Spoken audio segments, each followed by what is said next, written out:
Today we're going to go over key signatures, and a key signature is a pattern of sharps or flats placed immediately after the clef at the beginning of each line of music in order to indicate which notes are to be played sharp or flat in that piece or passage. In this video we're going to go over key signatures for sharps since we went over the major scales and sharps in the last video.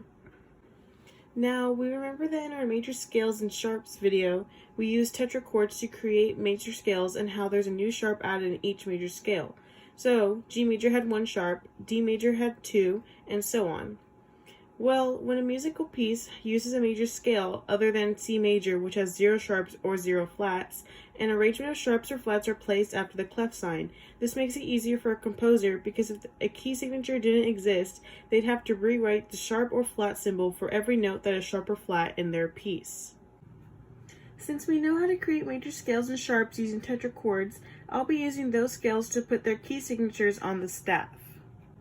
Now, before I put anything on the staff, I want to point out that sharps or flats in a key signature will always appear in order from oldest to newest, and that's called a key signature order, or also the order of sharps. So to get started, we're going to identify G major's key signature on the staff. We see that G major has 1 sharp in it, and that is F sharp. Now when we place that onto the staff, it's going to look like this. You're probably wondering why we placed the sharp on the 5th line F and not the first space F, and that's because when we get to bigger, more complex major scales, it looks more uniform and neat on the 5th line rather than the first space.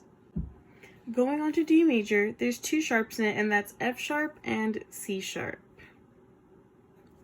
And this is its key signature.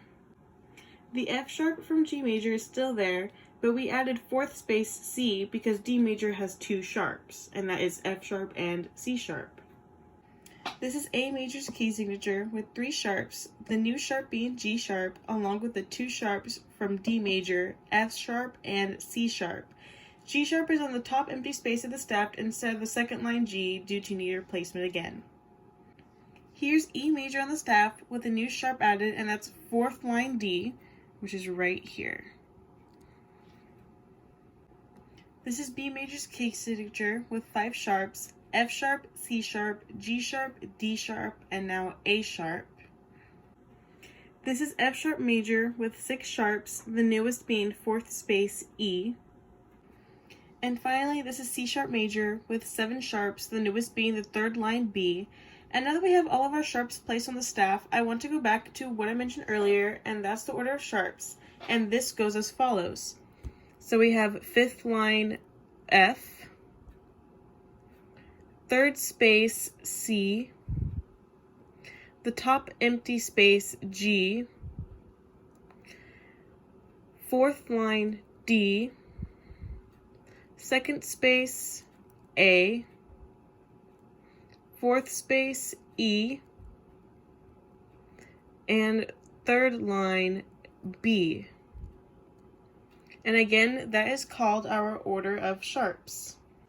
So today we learned about key signatures and how we place them on the staff by using the order of sharps. Remember, the amount of sharps placed on the staff will always represent the number of sharps in the sharp major scales.